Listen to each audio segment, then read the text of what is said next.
Fala YouTube, bem-vindos a mais um vídeo. Você está no canal Mark Lacerda, a arte da perfumaria, né? Bem-vindos à segunda parte do meu vídeo, entendendo a linguagem dos perfumes, né?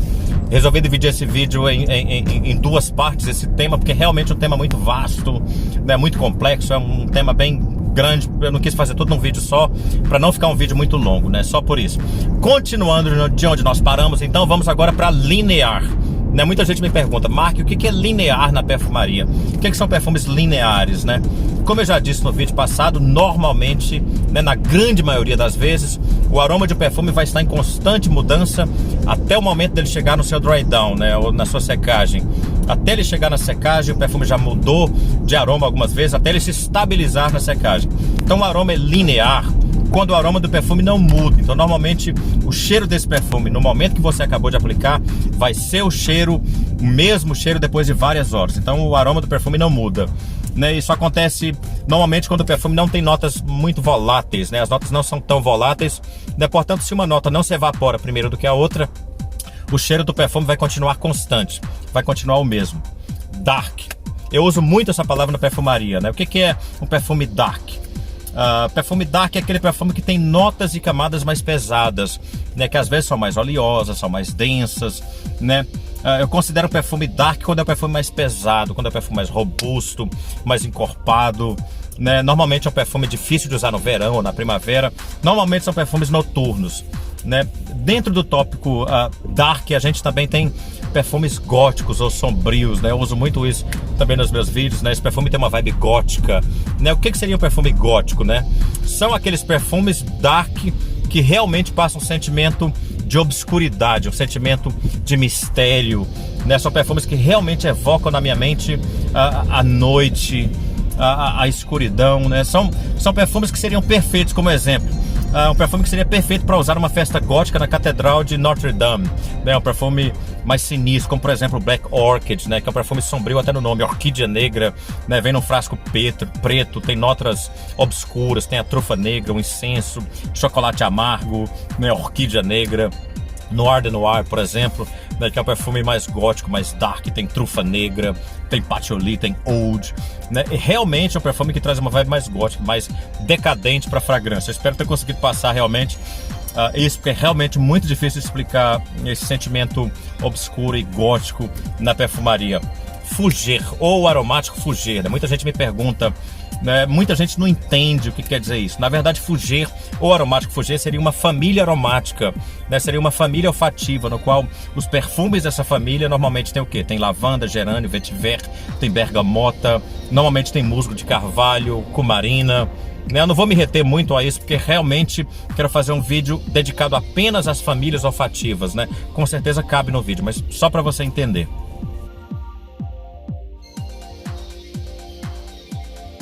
Chypre, né? Na verdade, o que é Chypre? Muita gente não entende. Chypre, na verdade, seria uma outra família olfativa, né? Eu diria que seria a família olfativa menos conhecida hoje em dia, né? Os perfumes do passado, a grande parte deles eram Chypre, né? Hoje a gente não tem tantos lançamentos de Chypre, principalmente comparado com as outras famílias olfativas, né? Normalmente os perfumes Chypre são mais mornos, são mais secos, né? Quase todos eles são construídos em cima de um acorde amadeirado e almiscarado, né? Com bergamota, musgo, patchouli e lábano, né? Às vezes eles têm floral, às vezes eles têm frutado, às vezes eles têm madeiras, mas a base com certeza seria bergamota, musgo, patchouli e lábano, né? Alguns Chypre que eu amo na minha coleção, por exemplo, Pour Monsieur da Chanel, Aventus, né? Que é um Chypre mais frutado, né? Tem várias notas frutadas de cabeça. O Ateus da Chanel, né? Que seria um Chypre amadeirado, né? Lindo perfume, né?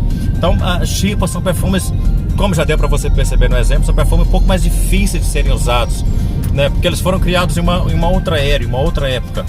Oriental, o que são perfumes orientais? Eles são muito famosos, muita gente gosta deles, porque eles têm um blend mais quente, mais sensual, né? A família oriental com certeza seria a família mais quente, seria a família mais sensual, com certeza seria a oriental, né? Então perfumes orientais, eles têm um blend mais rico, né? Eles têm ingredientes mais pesados como musk, baunilha, madeira, amber, especiarias. E é uma família que tem subgrupos, por exemplo, oriental floral, oriental fougère, oriental especiado, que eu amo de paixão, né? Principalmente para usar no inverno, tem oriental amadeirado, etc. Alguns exemplos de orientais que eu tenho na minha coleção, que eu amo usar. Por exemplo, Opium pour Homme, que seria um oriental especiado, com a galanga, que é um tipo de gengibre, né?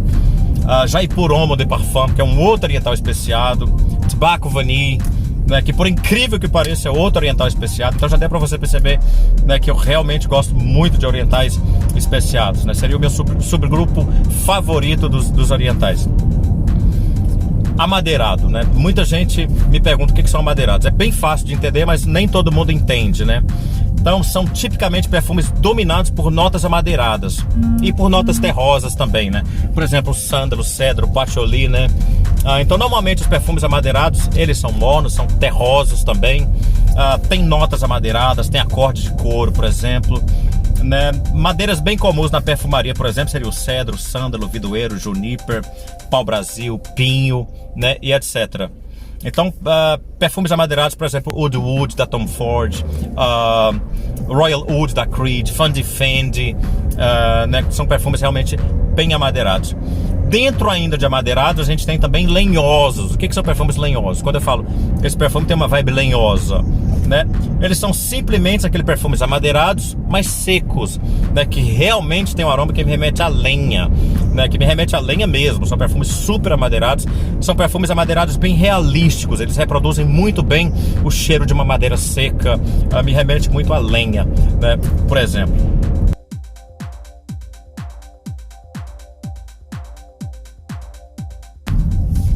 Falando agora do termo sujo na perfumaria, né? O que significa os perfumes sujos? Quando que o perfume é sujo? Né? Na verdade, esse termo sujo já é um tanto quanto genérico agora, né? Porque pode significar várias coisas. Existem várias formas de sujeira na perfumaria. Mas normalmente o perfume é sujo quando ele é constituído de ingredientes sujos. Por exemplo, os musk mais dark, né? Que pode ter o cheiro do corpo suado, né? Pode ter um cheiro animal. Algumas notas em dosagens maiores pode até ter um cheiro de urina ou um odor fecal, né? Outro exemplo de ingrediente sujo seria, por exemplo, a civeta. Alguns perfumes como o Tuscan Leather, por exemplo, é sujo porque tem um couro bem animálico, né? Bem realístico. Tem o Anteus, né? Que tem o castor, que tem uma vibe que me lembra aquela cebola que foi esquecida dentro da geladeira, né? Então alguns perfumes são sujos, por exemplo, devido a uma oud, né? Muitas vezes tem uma vibe fecal, né? Aquela vibe que a gente costuma chamar de vibe de madeira, de celeiro. Então perfumes sujos são aqueles que têm um aroma, uma vibe, um tom, um subtom de algo que a gente associa com sujeira, por exemplo, né? Que é uma vibe que eu gosto, mas na medida certa, né? Quando fica demais, às vezes fica muito excêntrico, aí já não é muito a minha praia, não. Ainda dentro de perfumes sujos, nós temos perfumes terrosos, por exemplo. O que é um perfume terroso, né? Perfume seria terroso, como o próprio nome já diz, que é aquele que tem um aroma que te remete à terra, né? Pode ser uma terra úmida, pode ser uma terra seca, uma terra arenosa, né? E etc. Então, normalmente, os ingredientes terrosos, por exemplo, são patchouli, né? Que traz muitas vezes uma vibe mais suja, mais terrosa, mais seca, mais amadeirada. Nós temos também o vetiver, né? Que traz uma vibe terrosa mais úmida, né? Tem um certo subtom metálico, né? Nós temos a semente de cenoura, que traz uma vibe terrosa bem realística, né? Tem um cheiro de uma terra úmida, né? Eu tenho o vetiver, o eau de parfum, que ele tem tanto vetiver quanto a semente de cenoura. Então o perfume tem uma vibe terrosa, úmida, super realística, né? Linda composição. Tem algumas resinas que trazem vibe terrosa, como por exemplo a mirra, né? A Stark Parfums tem vários perfumes terrosos, né? O Peau d'Alior, o Peau de Pierre, né? Lindas composições que são bem terrosas.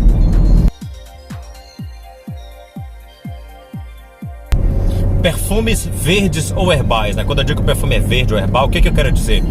Na verdade, verde seria uma subfamília da perfumaria, né? Onde você tem os aromáticos verdes, o cítrico verde, chipa verde, floral verde, né? E aí vai, né? Então são perfumes com notas verdes ou herbais, ou verdes e herbais dominantes, né? Essas notas verdes normalmente ela deixa o perfume uma nota com uma vibe herbal, afiada, uma vibe mais cortante. Elas são usadas com muita frequência em perfume fresco de primavera, de verão, né? Notas verdes bem comuns são, por exemplo, a folha de chá, né? Grama fresca, né? Grama fresca recém-cortada, folha de violeta, né? E etc. O perfume verde que eu amo na minha coleção seria, por exemplo, o Yataghan, mais uma vez, né? Que é um aromático verde, mas é um perfume bem complexo, bem desafiador, né? Tem um aspecto verde bem afiado, bem cortante, linda composição, difícil de usar, bem difícil, mas é linda composição. Dentro de perfumes verdes ou herbais, a gente tem os perfumes foliáceos, né? O que é o perfume foliáceo, né? Tá dentro de verde. Então, perfumes foliáceos seria aqueles perfumes que o aroma dele vai te lembrar um aroma de folha, ou de folhagem, né? Ou de folhas verdes. Incensado. O que é um perfume incensado?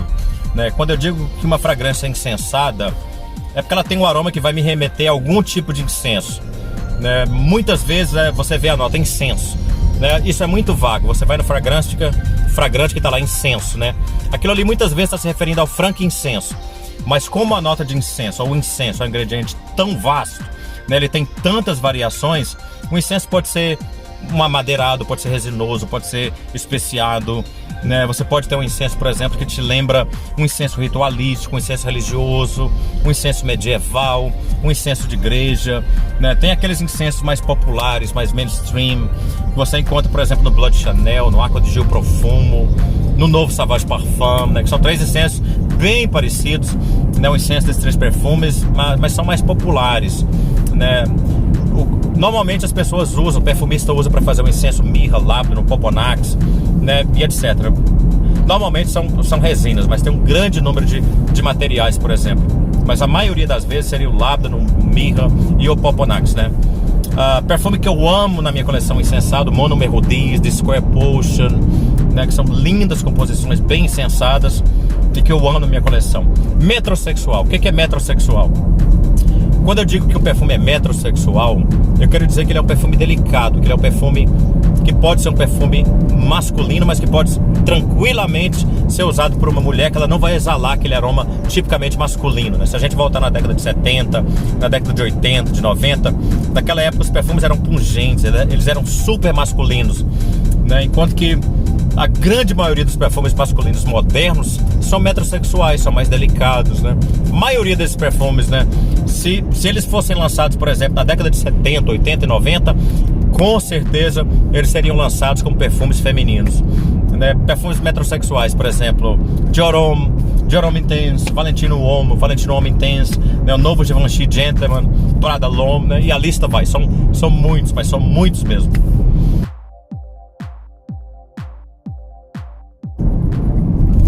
Powerhouse, né? Então vamos lá, o que são perfumes Powerhouse? Já que eu estava falando ali da década de 70, 80 e 90, né, eu tenho que falar o que são perfumes Powerhouse. Até mesmo porque eu tenho certeza que muita gente se confunde, né, nessa questão de perfumes Powerhouse. Perfumes Powerhouse são aqueles perfumes que foram lançados tipicamente na década de 70, 80 e 90 e que tinham algo em comum. O que eles tinham em comum? Performance. Eram perfumes que tinham uma tremenda performance, né? Perfumes que realmente enchiam o ambiente, né? Perfumes super potentes, com uma incrível projeção, uma incrível fixação, uma incrível sillage, né? E algo que me chama muita atenção, que eu não entendo até hoje, é que a grande maioria dos perfumes Powerhouse daquela época, eles eram eau de toilette, só que eles tinham uma fixação muito maior do que a grande maioria, né, dos eau de parfum, ou até mesmo dos parfums, né, que a gente vê lançados hoje em dia, né? Vai entender. Tem alguns Powerhouse que eu tenho na minha coleção que eu amo de paixão, por exemplo, Lapidus Homme, Polo Green, Aramis, o Chorus, Anteus, né? E aí vai, são vários, né? Dentro de perfumes clássicos a gente encontra vários Powerhouse. Datado. O que é o perfume datado? Né? Muita gente usa isso na perfumaria. Como o próprio nome indica, perfume datado são perfumes antigos, ou perfumes clássicos, ou perfumes de uma outra era, né? Quando o aroma dos perfumes eram bem diferentes, né, do que os aromas de hoje. Mas quando eu digo, por exemplo, o perfume tem um aroma datado, um cheiro datado, uma vibe datada, né, isso não quer dizer necessariamente que trata-se de um perfume antigo ou de um perfume clássico. Isso pode simplesmente se referir a um perfume que acabou de ser lançado, mas que tem um aroma que me remete aos aromas de perfumes clássicos, né, que me remete a uma outra era. É a mesma coisa de dizer que o perfume tem uma vibe madura, né? Pode ser um lançamento, mas o perfume tem realmente um aroma que me remete aos perfumes clássicos, que me remete a aromas que foram lançados há um longo tempo atrás. Barbershop, né? O que é o perfume Barbershop? Tem muitas discórdias sobre Barbershop, né? E hoje em dia as opiniões variam muito nessa questão de perfume Barbershop, né? Para mim, o perfume Barbershop é aquele perfume que traz uma sensação de você estar dentro de um barbershop, dentro de um salão masculino, né? Pelo menos a grande maioria das pessoas concordam, né, que o perfume tem que ter cítrico, floral, né, principalmente a lavanda, em uma base de musk, né? Isso é o que a grande maioria concorda. Mas as discordâncias acontecem muito porque barbershop de hoje em dia não tem um cheiro de barbershop de 10 anos atrás ou de 20 anos atrás. Os produtos já são bem diferentes do que eles usavam antigamente. Tem o barbershop da Europa, que é diferente do barbershop da América, que é diferente do barbershop do Brasil, né? Mas só para você ter uma ideia, perfume barbershop que eu tenho na minha coleção, eu posso citar, por exemplo, só para você entender mais ou menos o que são perfumes barbershop: o Sartorius da Penhaligon's, a Zahoper Homme, o Blenheim Bouquet da Penhaligon's. São perfumes barbershop que eu amo de paixão na minha coleção. Assinatura, o que é o perfume assinatura? O perfume assinatura seria aquele perfume que você escolheu para te representar, né? Aquele perfume que as pessoas já associam a você, né? Aquele perfume que realmente, quando as pessoas sentem o cheiro, imediatamente elas já vão se lembrar de você. Seria a sua assinatura, algo que é único seu, né? Algo que pertence a você, né? Seria um perfume que você usa com mais exclusividade, né? Pelo menos aquele perfume que você usa na grande maioria das vezes. Por exemplo, abstrato. O que é o perfume abstrato? Perfume abstrato é aquele perfume difícil de descrever com palavra, né? Você usa o perfume, você conhece bem o cheiro, conhece o aroma, mas muitas vezes você não consegue colocar em palavra como é esse perfume, como é a vibe, né? Muitas vezes ele te remete a coisas abstratas, a coisas que você não consegue tocar, por exemplo, né? Por exemplo, o Smark da Andrea Mack, né? Que é o perfume que me passa um sentimento de estar dentro de uma nuvem, né? Um perfume macio, um perfume airado, né? Tem uma vibe de nuvem, de algodão, né? O Peau d'Alior, Peau de Pierre da Stark, né? São perfumes bem abstratos, né? Perfumes são difíceis de colocar com palavra como é o aroma deles, né? Muitas vezes são perfumes que vão te lembrar o vazio, né? Que vão te lembrar coisas abstratas, por exemplo. Gourmand ou gourmet, né? O que são perfumes gourmand? Perfumes gourmand são aqueles perfumes que consistem primordialmente de notas sintéticas comestíveis, como por exemplo o chocolate, a baunilha, né? Doces, sobremesas, caramelo e etc. E essas notas comestíveis, muitas vezes elas podem estar mixadas com outras notas de base, por exemplo, patchouli, madeira, musk, né? E etc. Exemplos de perfume gourmand, por exemplo, o Iman, né? A grande maioria das flancas do Iman, Salvatore Ferragamo Uomo, né, que tem uma nota de tiramisu, né, tem café, Black Phantom da By Kilian, tem uma nota caramelizada bem evidente. São exemplos de perfumes gourmand, por exemplo. Cremoso. Quando um perfume é cremoso? O perfume é cremoso quando ele tem uma certa cremosidade no seu aroma, quando ela realmente te passa a sensação de estar sentindo algo cremoso. Por exemplo, a nota de limão do Allure Homme de Chamblante. Ela não é uma nota de limão que te passa realmente a impressão de estar sentindo a fruta limão. Ela é uma nota cremosa, ela passa a sensação, por exemplo, de sentir um mousse de limão ou uma torta de limão, né? Que realmente o limão mais aveludado, menos afiado, né? Um limão mais cremoso realmente. Vegano, né? Tá na moda agora. O que é um perfume vegano? É aquele perfume que não tem nenhum derivado animal, né? Seria a forma mais simples de colocar. Eles não usam notas como, por exemplo, a cera de abelha, o própolis, o civeta, ambergris, né, e etc. Naturais. O que são perfumes naturais? São aqueles perfumes que se utilizam de ingredientes naturais ao invés de sintéticos. Perfumes orgânicos, né? Tá muito na moda também. Perfumes orgânicos são aqueles perfumes no qual os ingredientes eles vêm de plantas que não são geneticamente modificadas, né? Essas plantas elas crescem em ambiente protegido, ambiente sustentável, né? Elas não utilizam, por exemplo, pesticidas, substâncias tóxicas e etc. É realmente material orgânico. Bem, eu vou ficar por aqui. O meu muitíssimo obrigado a cada um de vocês. Espero que com esses 2 vídeos, entendendo a linguagem dos perfumes, vocês possam ter aumentado o seu vocabulário perfumístico. Eu sei que nós, aficionados, colecionadores, a gente muitas vezes inventa muitas palavras que é realmente muito difícil de entender, mas faz parte do game. Pessoal, se gostaram do vídeo, não se esqueça de deixar o seu like, que é muito importante para o canal. Não se esqueça também de compartilhar esse vídeo, né? Não se esqueça de comentar abaixo e principalmente não se esqueça que eu sou Mark Lacerda. E até a próxima.